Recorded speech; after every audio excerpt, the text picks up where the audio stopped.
بسم اللہ الرحمن الرحیم۔ ہمارا جو اگلا ٹاپک ہے وہ ہے جی نماز کے لیے لباس کیا ہوگا۔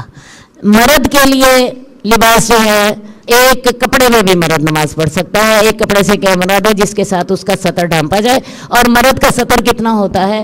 اس کے زیر ناف سے لے کے گھٹنوں تک۔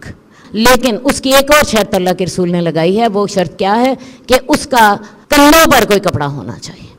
ایک کپڑا بے بھی نماز پڑھ سکتا ہے۔ تو عرب لوگ کیا کرتے تھے؟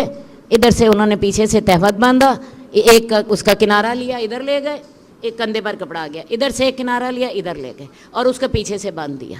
کپڑا چھوٹا ہوتا تھا تو اس طرح کر کے وہ اپنا سطر بھی ڈھانپ لیتے تھے اور کندھوں پر کپڑا بھی آ جاتا تھا۔ آج کل آپ ایسا کر سکتے ہیں، آج کل ہمیں کپڑے کی کوئی کمی نہیں ہوتی۔ اپنا تہمت باندھا فرض کیا، کسی نے پاجامہ پہنا ہوا ہے اور اس کے ساتھ اگر اس کے کندھے ڈھکے ہوئے ہیں تو وہ نماز اپنی پڑھ لے۔ عام طور پہ مرد بنیان پہن لیتے ہیں، بازو کے بغیر والی بنیان سے کندھے نہیں ڈھکتے، بازو والی بنیان پہن لیں۔ یا پھر یہ کر سکتے ہیں، تولیے کے ساتھ تولیہ اپنا اوپر لے لیں جس کے ساتھ ان کے کندھے ڈھکے جائے۔ عورت کے لیے جو لباس ہے نا، یہ دیکھیں، عورت کے لیے یہ سارا جسم اس کا سطر ہے، اور بازو اس کے کتنے ہونے چاہیے؟ یہ کلائی کے ساتھ یہ ایک کتنا، یہ کلائی کے بعد جو آپ کی ہے نا، یہ ایک مٹھی ہے، یہاں تک یہ آخری حد ہے۔ بہتر یہ ہے کہ آپ کا یہ یوں تک ہو تو، لیکن اگر یہاں تک بھی ہو جائے تو کوئی بات نہیں۔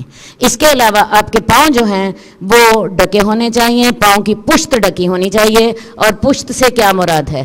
یہ والی جگہ۔ آپ کے پنجے اگر ننگے ہیں تو ٹھیک ہے، لیکن آپ کی پشت ڈھکی ہونی چاہیے۔ اسی لیے آپ دیکھتی ہیں کہ عام طور پہ خواتین جو ہوتی ہیں وہ پائنچے بڑے والی شلوار پہنتی ہیں۔ یہ جو چھوٹے پائنچوں والی شلوار ہے، یہ جو ٹائٹس ہیں، ان کے اندر نماز آپ کی نہیں ہوتی ہے۔ اگر آپ نے یہ پہنے ہوئے ہیں تو ایسا کیجئے کہ جرابیں پہن لیں، یا پھر نماز کے لیے لباس علیحدہ رکھیں، دوبارہ میرے سے سن لیجئے کیونکہ یہ غلطی میں نے بہت دیکھی ہے۔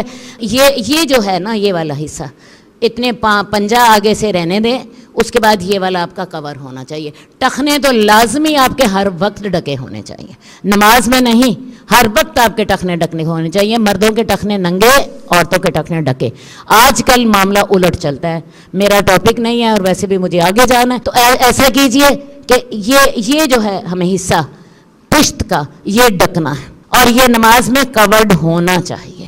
خواہ کوئی ایسا لباس پہن لیں، ٹائٹس ہیں اپنے پہنے ہوئے ہیں، یا آپ کے پائنچے چھوٹے ہیں، اوپر سے اس طرح کا کوئی لٹکتا لباس پہن لیں، برقع پہن لیں بھی اوپر سے، جس کے ساتھ دیکھیں نا پاؤں ڈھک گئے۔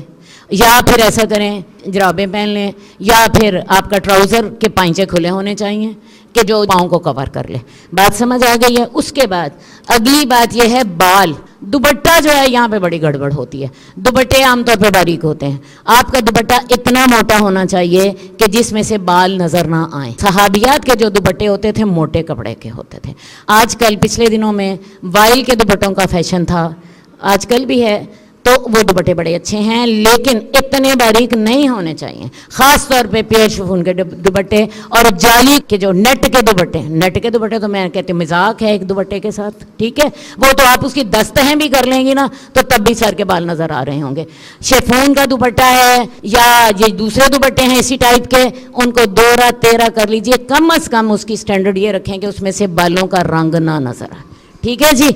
بازو اور دوپٹہ کیسا ہو۔ جئنا إلى الدنيا كي ندعو إلى الله لننشر الخير في الكون الذي حارى ونرسل العطر من روض الهدى الزاهي ويشرق السلم أنوارا وأنوارا جئنا إلى الدنيا كي ندعو إلى الله